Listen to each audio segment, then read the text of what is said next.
آج کا روز چہلم یوم اربعین، اور اس وقت دنیا کے تمام راستے، ہر ملک سے، ہر گوشے سے، ہر کونے سے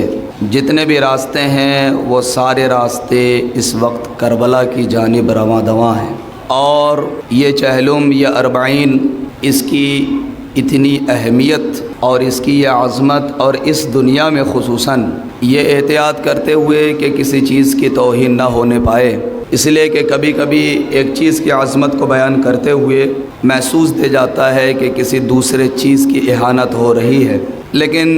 فضیلت کے میدان میں، عظمتوں کے میدان میں اور اہمیتوں کو بیان کرتے ہوئے اگر توہین کا ارادہ نہ ہو، اگر تقابل کا ارادہ نہ ہو، یہ چیزیں جائز ہیں اور فضیلتیں انہی انداز سے بیان بھی کی جاتی ہیں۔ دنیا کی واحد تاریخ اور واحد موقع اور واحد روز اربعین کا قرار پایا ہے اس وقت پوری کائنات میں اور تاریخ انسانیت میں، کہ اس وقت پوری کائنات کی نگاہ زائرین سید الشہداء کے اوپر ہے۔ کوئی بھی رپورٹ اٹھا لیجئے، کوئی نیوز اٹھا لیں، کوئی خبر اٹھا لیں، اپنا میڈیا ہو، غیر کا ہو، اپنا نیوز چینلز ہو، دوسروں کا ہو، آپ دیکھیں گے ہر جگہ ایک ہی چرچا ہے، اور وہ ذکر ہے اربعین کا۔ ہر جگہ اربعین کا ذکر، یہاں تک کہ دین اسلام میں کربلا سے متعلق جو اہمیت عاشورہ کی ہے وہ اہمیت اربعین کی نہیں ہے، لیکن اربعین کو اس زمانے میں اتنی اہمیت حاصل ہوئی اور وہ اعجاز ملا کہ اربعین کا معجزہ اس وقت آشکار ہے دنیا میں، اور کائنات اپنے دانتوں تلے انگلی دبائے ہوئے دیکھ رہی ہے کہ آخر کیا سبب ہے۔ میں آپ کو بتاؤں، ہمارے یہاں کے جتنے بھی رپورٹس ہیں، چاہے وہ اپنا ہو یا شفقنا ہو یا مہر ایجنسی ہو، جتنا شیعہ چینلز ہیں، ان کے علاوہ آپ بی بی سی دیکھ لیں، آپ دوسرے فرقوں کے جو مذہبی چینلز ہیں ان کو دیکھ لیں، جو غیر مذہبی چینلز ہیں ان کو دیکھ لیں، ان سب نے اس سال حج کی رپورٹ پیش کی ہے۔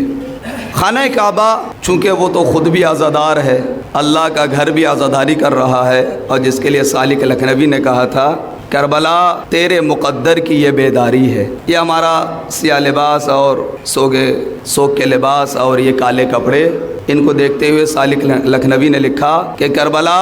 تیرے مقدر کی یہ بیداری ہے کہ کعبہ پہنے ہوئے پوشاک عزاداری ہے۔ خود خانہ کعبہ عزادار ہے، خود خانہ کعبہ سوگ میں ہے، لیکن یہی خانہ کعبہ جہاں جانے والے زائرین، حجاج کرام، حاجی حضرات، اس سال کی جو رپورٹ ہے، اور وہ بھی آپ کی خدمت میں عرض کر دوں، توجہ چاہتا ہوں، وہ یہ ہے کہ پہلی محرم کو جو خانہ کعبہ میں جانے والے حجاج کرام کی جو رپورٹ آئی ہے پہلی محرم کو، اس لیے کہ خانہ کعبہ کا جو آپریشن ہے حجاج کرام کا، حاجی یعنی حج کا آپریشن، وہ پہلی محرم کو مکمل ہو جاتا ہے۔ ذی الحج میں چونکہ حج کا سلسلہ رہتا ہے اور سمیٹتے ہوئے پہلی محرم تک وہ تمام چیزیں سمیٹ دی جاتی ہیں، حاجی حضرات چلے جاتے ہیں، وہاں کے تمام تر ایجنسیاں اپنے کاموں سے فارغ ہو جاتی ہیں۔ تو جو سعودی حکومت ہے، سعودی گورنمنٹ ہے، انہوں نے پہلی محرم کو جو اسٹیٹمنٹ جاری کیا ہے، جو خبر انہوں نے دی ہے، وہ یہ کہتے ہیں کہ 3 سے 4 سال تک کووڈ-19 کی وجہ سے، کورونا کی وجہ سے صحیح طریقے سے حج نہیں ہو پایا، محدود چند افراد آ پائے جو حج ہوا ہے، اور 3-4 سال کے بعد جب کہ کورونا ختم ہو گیا، وہ سارے عاشقین خانہ خدا جو حج کے لیے تڑپ رہے تھے،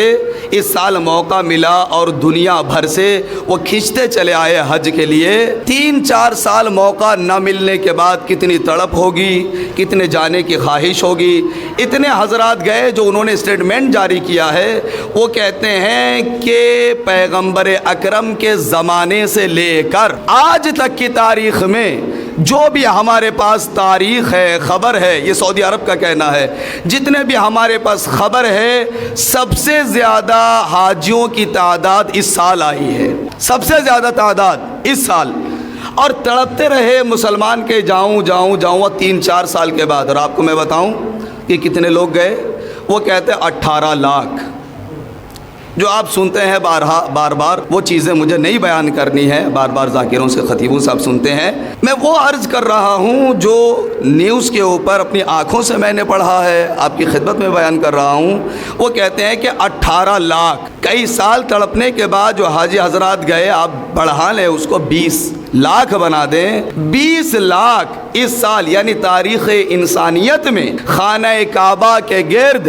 جمع ہونے والے سب سے زیادہ بڑی تعداد اس سال ہوئی ہے، اور وہ ہے 20 لاکھ. لیکن اس سال 5 تاریخ کو 5 سپٹمبر کو، اور ابھی میں نے تقریباً 8 گھنٹے پہلے جو رپورٹ پڑھی ہے، اس رپورٹ کے مطابق جو مذہبی چینلز ہیں ان سب کو چھوڑ دیجئے، دنیا نے یہ مانا ہے اس وقت امام حسین کے ارد گرد جو مجمع ہے ان کی تعداد 2.5 سے 3 کروڑ ہے. میں وہ بات نہیں کر رہا ہوں جو ہمارے چینلز نے بتایا ہے. 2.5 سے 3 کروڑ، خدا جانے کیسے ان کا انتظام ہوتا ہوگا. اور اگر وہ کھانا کھا بھی رہے ہوں گے تو آپ خود سوچئے، اگر 3 وقت وہ کھا رہے ہیں اور 1 روٹی ایک زائر کھاتا ہے تو دن میں 3 روٹی چاہیے، تو 3 کروڑ کے لیے کتنی روٹیاں چاہیے ہوں گی. خدا جانے وہ کون سے ہاتھ ہے جو معجز نما ہاتھ ان زائروں کے لیے کھانے کا انتظام کرتے ہوں گے. صلوات عرض کر دے محمد و آل محمد پر.